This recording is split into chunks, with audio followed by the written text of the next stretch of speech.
আসসালামু আলাইকুম রহমতুল্লাহ বারাকাতুহু। প্রিয় দর্শক ও শ্রোতা, আজকে একটি অপ্রিয় সত্য কথা বলবো। আর্জেন্টিনা ও ব্রাজিলের সমর্থক ভাইয়েরা হয়তো খুব রাগ করবেন, তবুও বলি, আমরা কি জানি মানুষ এবং চতুষ্পদ জন্তু তথা পশুর মধ্যে পার্থক্য কি? এই প্রশ্নের উত্তর জানতে হলে আমাদের ফিরে যেতে হবে মানব সৃষ্টির ইতিহাসে। আল্লাহ সুবহানাহু তাআলা একদিন ফেরেশতাদের ডেকে বললেন, ওয়াইদ ক্বালা রাব্বুকা লিল মালাইকাতি ইন্নী জাইলুন ফিল আরদি খলিফা। আমি পৃথিবীতে প্রতিনিধি সৃষ্টি করতে চাই। প্রতিনিধি হচ্ছে পৃথিবীর প্রতিনিধি, এই গ্রহের আবাদের, এই গ্রহকে চাষাবাদ করার দায়িত্বশীল। ইতিপূর্বে এই গ্রহে দায়িত্বশীল ছিল জিনেরা। তাদের পাপাচার এবং অনাচারের পূর্ব অভিজ্ঞতা থেকে ফেরেশতারা বললেন, আপনি কি এমন সৃষ্টি করবেন যারা পুনরায় পৃথিবীতে পাপাচার এবং অন্যায় ছড়িয়ে দিবে? আল্লাহ সুবহানাহু ওয়া তাআলা বললেন, আমি যা জানি তোমরা তা জানো না। আল্লাহ জানতেন এই মানুষের মধ্যে মুহাম্মদ সাল্লাল্লাহু আলাইহি ওয়াসাল্লামের মতো সর্বশ্রেষ্ঠ মানুষও থাকবে। আর মানুষ যখন তার সর্বশ্রেষ্ঠ রূপে পৌঁছে যায়, তখন সে পৃথিবীর আর সকল সৃষ্টিজীবের চেয়ে সত্যিকার অর্থে শ্রেষ্ঠ সৃষ্টিজীবে পরিণত হয়। মানুষের মধ্যে শ্রেষ্ঠত্বের যে মানদণ্ড, সেটি মানুষকে মূলত পশু থেকে আলাদা করে দেয়,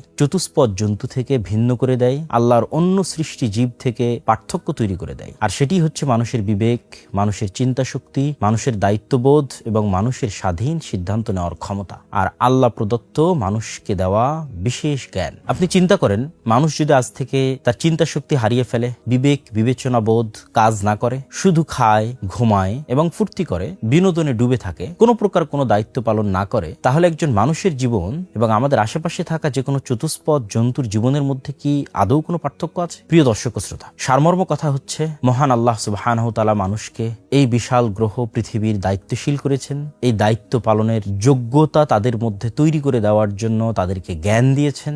শুধু তাই নয়, এই বিশাল পৃথিবীর সকল কিছু তাদের অধীনস্থ করে দিয়েছেন। নদী প্রবাহিত হয় আমাদের জন্য, আকাশ বৃষ্টি বর্ষণ করে আমাদের জন্য, জমি ফসল উৎপাদন করে আমাদের জন্য, এমনকি মৌমাছি পর্যন্ত মধু সংগ্রহ করে আমাদের জন্য। এই যে আল্লাহ সুবহানাহু তাআলার বিশাল তৈরি করা ইকোসিস্টেম শুধুমাত্র মানুষের জন্য, এর পিছনের যে মহৎ উদ্দেশ্য, শয়তান কিন্তু সেই উদ্দেশ্য সফলভাবে বাস্তবায়ন হতে দিতে চায় না। শয়তান কি চায়? শয়তান চায় মানুষ তার এই মহৎ উদ্দেশ্যকে ভুলে শুধু খেলতামাশা এমন ভাবে মত্ত থাকুক যেন সে নিজের এই দায়িত্ব ভুলে যায়, মৃত্যুর কথা ভুলে যায়, কবর এবং পুনরুত্থানের কথা ভুলে যায়, হিসাবের কথা ভুলে যায়। আর তারই বাস্তব নিদর্শন আমরা দেখতে পাচ্ছি।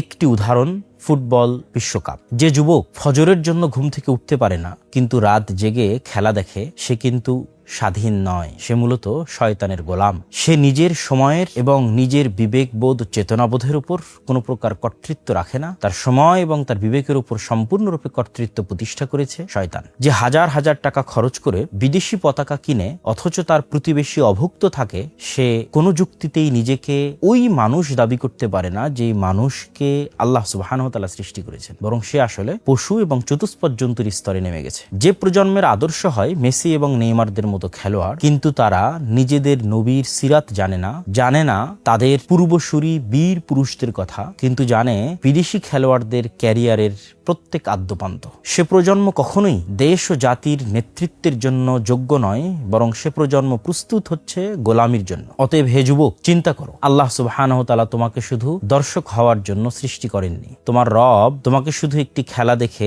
হাততালি দেওয়ার জন্য সৃষ্টি করেননি। তোমার রব তোমাকে অন্য জাতির খেলোয়াড়দের পিছনে চিৎকার করে নিজের সময় নষ্ট করার জন্য সৃষ্টি করেননি। তোমার জীবন মূল্যবান, তোমার সময় মূল্যবান, কিন্তু তোমার মৃত্যু নিশ্চিত, তোমার পুনরুত্থান নিশ্চিত, তোমার হিসাব নিশ্চিত। আবার আল্লাহ তোমাকে জ্ঞানও দিয়েছেন, তোমাকে স্বাধীন ইচ্ছা শক্তিও দিয়েছেন। অতএব মনে রেখো, সময়ই জীবন, সময়ই জাতি এবং প্রজন্মের আয়না। একটি জাতির যুবকেরা কোথায় তাদের সময় ব্যয় করছে সেটাই বলে দেয় সেই জাতির ভবিষ্যৎ কি হবে। সেই জাতি পৃথিবীকে নেতৃত্ব দিবে না অন্যের গোলামি করবে। তাই তোমাদের প্রতি উদাত্ত আহ্বান, ফিরে আসো। মহান আল্লাহ সুবহানাহু তাআলা তোমাদেরকে এবং আমাদেরকে যে মহৎ উদ্দেশ্যে সৃষ্টি করেছেন, সেই মহৎ উদ্দেশ্যকে ভুলণ্ঠিত করতে যে শয়তান এই পৃথিবীকে আমাদের জন্য শুধুমাত্র খেলতামাশার জায়গা, আনন্দ এবং বিনোদনের জায়গা বানাতে চায়, সেই চিন্তা থেকে ফিরে এসে প্রোডাক্টিভ হও, দায়িত্বশীল হও, নেতা হও, চিন্তাশীল মুসলিম হও। বিনোদন ও খেলতামাশার নামে শয়তানের গোলামি বন্ধ করো এবং আল্লাহ সুবহানাহু তাআলার গোলামির মাধ্যমেই জীবনের প্রকৃত স্বাধীনতার স্বাদ আস্বাদন করার চেষ্টা করো। আল্লাহ সুবহানাহু তাআলা আমাদের সিরাতে মুস্তাকিমের রাস্তা এবং জান্নাতের রাস্তা এবং আমাদের মুক্তির রাস্তা সহজ করে দিন। আল্লাহুম্মা আমিন। আসসালামু আলাইকুম ওয়া রাহমাতুল্লাহি ওয়া বারাকাতুহু।